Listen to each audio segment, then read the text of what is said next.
خليك ماسك خليك ماسك. لم يكتف الحماصنة بالنكات الشفهية وصفحات الفيسبوك في تعابيرهم عن حسهم بالطرافة، بل انتقلوا إلى تصوير الطرف التي يبتكرونها على صفحات اليوتيوب التي باتت ممتلئة بدعابات الحماصنة، وهم يناورون الأمن بالألعاب النارية ردا على اتهامهم بكونهم مجموعات مسلحة.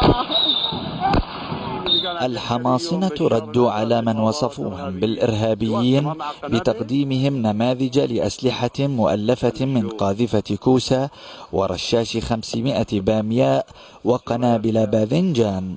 والله بدكم انت تحرروا البلد بهالبامي. لم يكتفي أهل حمص بل طالبوا السلطات بمزيد من قوى الأمن أو الشبيحة على حد تعبيرهم.